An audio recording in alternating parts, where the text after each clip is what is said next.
إذا نركز ونقول هنالك يومين، يوم قيامة سيكون فيه دمار الأرض، ويوم آخر للبعث والحساب، بينهما الزمن متوقف تماما. لماذا؟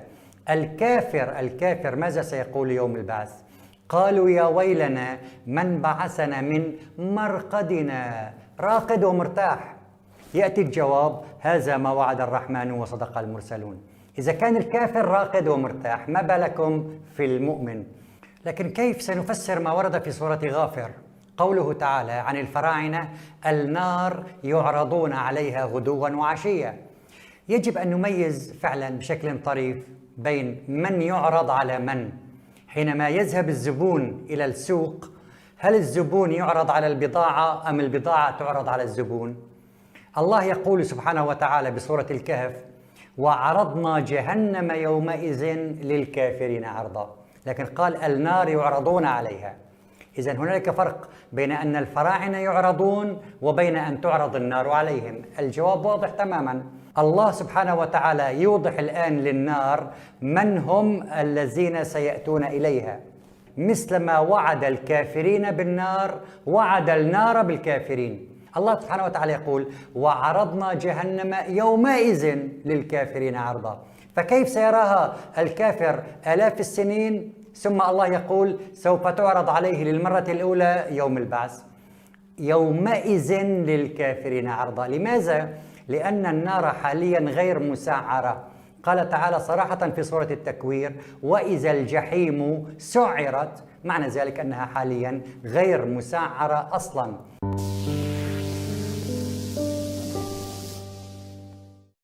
الميت عنده الزمن متوقف تماما. السبب في هذه الآية الكريمة العجيبة: قالوا ربنا أمتنا اثنتين وأحييتنا اثنتين.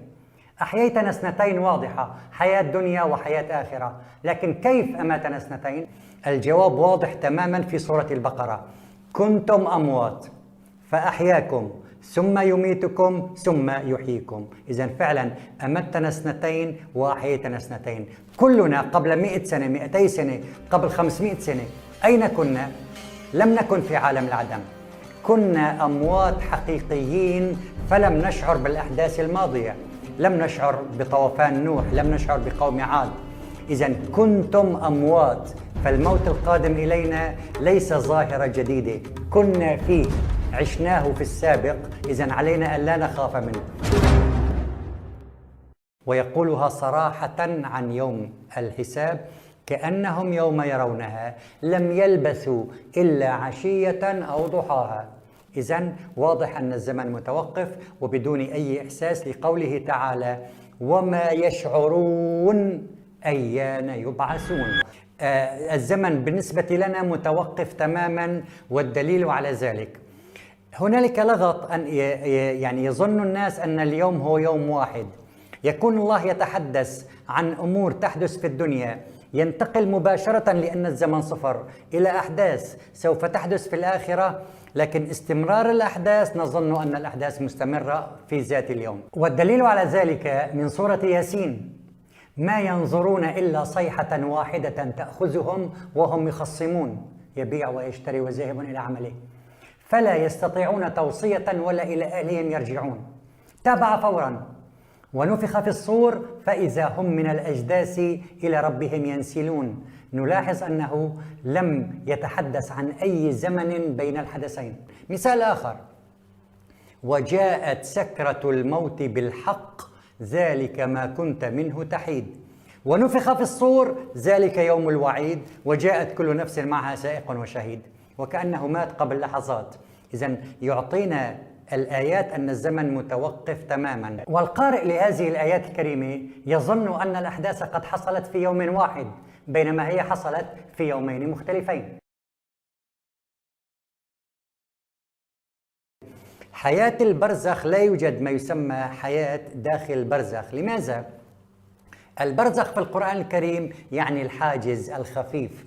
قال تعالى بسورة الرحمن: مرج البحرين يلتقيان بينهما برزخ، حاجز خفيف يفصل الماء العذب عن الماء المالح، إذن بينهما برزخ.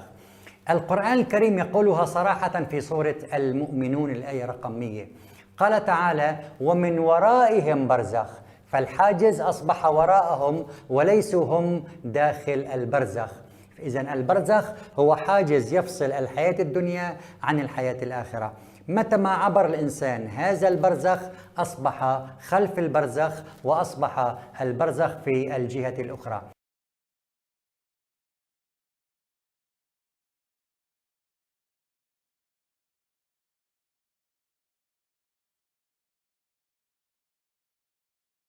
شوف، هي المسألة متعلقة بمبدأ.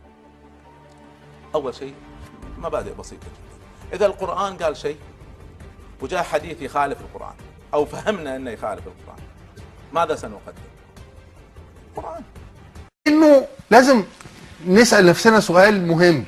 ربنا عادل، ده مش سؤال، دي حقيقة.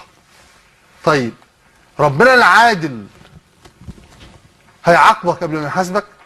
لا. يعني تخش القبر فتجد نفسك الثعبان الأقرع يطلع لك، يحصل لك عذاب للقبر أو نعيمه بدون حساب. ربنا سبحانه وتعالى قال لنا إن في يوم حساب، ما قالش إن في يومين.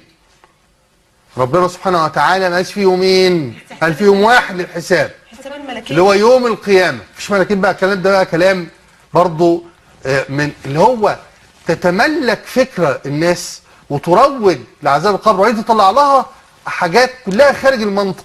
ملاكين ايه اللي هيحاسبوك؟ هو مين اللي بيحاسب؟ ربنا ولا الملائكة؟ هو ربنا هينتدب الملائكة لحساب الإنسان؟ هو ربنا هيدوم توكيل يحاسبونا؟ ربنا هو اللي بيحاسب. طيب مش بيحاسبوه، ما بيسألوه مين يسألوهم وخلاص. ما هو ده حساب، ما هو ده حساب. يعني يسألوهم ويعذبوهم ويطلع ينهق ويتعذب، والنار تشتعل في القبر ويعيش في الرعب ده فضلا على انه ميت اصلا. هو ميت اصلا بالمناسبة يا جماعة. لكن العذاب ده كله معناه عذاب، معناه انه الراجل بيتعذب، او نعيم معناه انه الراجل بينعم. اولا بيحس ويشعر، ثم بيحاسب. بيحاسب ازاي؟ بيعذب من قبل ما يحاسب.